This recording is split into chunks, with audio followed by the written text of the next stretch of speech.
অন্তর্বর্তীকালীন সরকারের প্রধান উপদেষ্টা ডক্টর মোহাম্মদ ইউনূস গত 18 আগস্ট রবিবার বিদেশি কূটনীতিকদের সঙ্গে ব্রিফিংয়ে বলেছেন, 5টি খাতে সংস্কারের পর জাতীয় নির্বাচনের আয়োজন করবেন। নির্বাচন কমিশন, প্রশাসন, বিচার বিভাগ, আইন শৃঙ্খলা বাহিনী ও গণমাধ্যম, এই 5টি ক্ষেত্রে আমূল এবং ব্যাপক সংস্কারের কথা বলেছেন মাননীয় প্রধান উপদেষ্টা। আমরা মনে করি এসব প্রতিষ্ঠানগুলো ব্যাপক সংস্কার প্রয়োজন, কারণ বিগত সরকার অবৈধভাবে ক্ষমতায় টিকে থাকতে রাষ্ট্রের গুরুত্বপূর্ণ সব প্রতিষ্ঠান ধ্বংস করে ফেলেছে।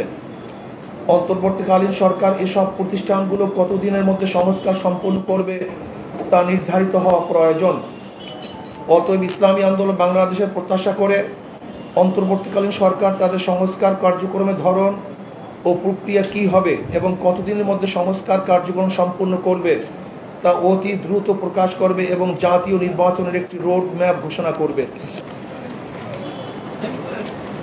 প্রিয় সাংবাদিক বন্ধুগণ, জুলাই বিপ্লব এবং 5ই আগস্ট ছাত্র জনতার গণ অভ্যুত্থানে স্বৈর শাসকের পেটুয়া বাহিনী, পুলিশ, বিজিবি এবং আওয়ামী লীগ, যুবলীগ, ছাত্রলীগের নৃশংস আক্রমণে সহস্রাধিক ছাত্র জনতা শাহাদাত বরণ করেছে। প্রায় 30,000 আহত হয়েছেন, গুরুতর আহত হয়েছেন কয়েক হাজার, যাদের মধ্যে অনেক শিশু কিশোর রয়েছে, যারা দেশের বিভিন্ন হাসপাতালে এখনো সঠিক চিকিৎসার অভাবে কাতরাচ্ছেন। 250-টিরও বেশি ডিজাইন অপশন নিয়ে ওয়ালটন স্মার্ট ফ্রিজ, বোঝে আপনার প্রয়োজন। আমরা ঢাকার পঙ্গু হাসপাতাল সহ বিভিন্ন হাসপাতাল পরিদর্শন করে এমন দুঃসহ অবস্থা প্রত্যক্ষ করছি।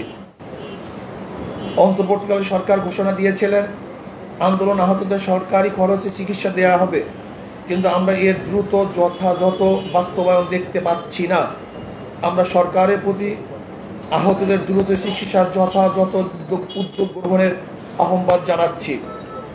প্রিয় সাংবাদিক বন্ধুগণ, অতীত ফ্যাসিস্ট ও স্বৈরাচার আওয়ামী সরকার নির্বাচন কমিশন এবং প্রশাসনকে ব্যবহার করে 2014, 2018 এবং 2024 সালের 7ই জানুয়ারি 3টি ভুয়া জাতীয় নির্বাচন করেছে। এসব একতরফা, ভুয়া, পাতানো ও ডামি নির্বাচনের মাধ্যমে তাদের অবৈধ ক্ষমতাকে দীর্ঘায়িত করেছে। যারা তাদের এসব অবৈধ প্রশাসনের নির্বাচনে সহযোগিতা করে আওয়ামী লীগকে অবৈধভাবে ক্ষমতায় থাকার সুযোগ করে দিয়েছে, তারাও সমান অপরাধী। অতএব 3টি অবৈধ প্রশাসনের নির্বাচন পরিচালনাকারী 3টি নির্বাচন কমিশন এবং প্রশাসনের যেসব কর্মকর্তা তাদের অবৈধ কাজের কুশীলব ছিল, তাদেরকে আইনের আওতায় এনে শাস্তির মুখোমুখি করতে হবে, যাতে ভবিষ্যতে কেউ অবৈধ নির্বাচনের সাহস। পাশাপাশি আমরা বর্তমান নির্বাচন কমিশনের বিদায় পূর্বক বিচারের কাঠ গড়ায় দেখতে চাই। প্রিয় সাংবাদিক বন্ধুগণ, দেশের ইতিহাসের সবচেয়ে বর্বর ও নৃশংস আওয়ামী দুঃশাসন উৎখাতের সংগ্রামের সূচনা করেছে আমাদের গর্ব শিক্ষার্থী সমাজ। তাদের অসীম সাহস, ত্যাগ ও বুদ্ধিদীপ্ত নেতৃত্ব আমাদের গর্বিত করেছে। ইসলামী আন্দোলন বাংলাদেশ শুরু থেকে এই আন্দোলনের সাথে সম্পৃক্ত থেকেছে।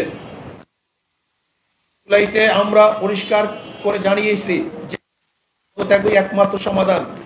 শুরু থেকেই নানা মাত্রায় ও নানা ধরনের ইসলামী আন্দোলনের নেতা কর্মী এই আন্দোলনে অংশ নিয়েছে। সেজন্য আমরা গর্ববোধ করছি। নৃশংস জালিমের পতনের মহান বিপ্লবের আমরা ভূমিকা রাখতে পেরেছি। আমাদেরও অনেক ভাই জীবন দিয়েছেন এবং আহত হয়েছেন। সর্বশেষ প্রাপ্ত তথ্য অনুযায়ী ইসলামী আন্দোলন বাংলাদেশ ও সহযোগী সংগঠনের সারা দেশে মোট শাহাদত বরণ করেছে 18 জন, আহত হয়েছে সহস্রাধিক। এর মধ্যে গুরুতর আহত বিভিন্ন হসপিটালে চিকিৎসাধীন রয়েছেন 150 জনের অধিক। প্রিয় সাংবাদিক বন্ধুগণ, স্বৈরা শাসনের অবসান হয়েছে। এখন সময় দেশ গড়ার, এখন সময় সাম্য, মানবিক মর্যাদা ও সামাজিক ন্যায় বিচার ভিত্তিক বাংলাদেশ নির্মাণের। তবে এই সুযোগ সন্ধিক্ষণে আমাদেরকে দেশের শত্রু এবং জনগণের শত্রুদের চিহ্নিত করে জাতির সামনে তাদের মুখ উন্মোচন করতে হবে। গণদুশমন, গণহত্যাকারী, লুটেরা, দুর্নীতিবাজ আর ভোট চোরেরা যাতে আগামীতে পুনর্বাসিত হতে না পারে তা নিশ্চিত করতে হবে।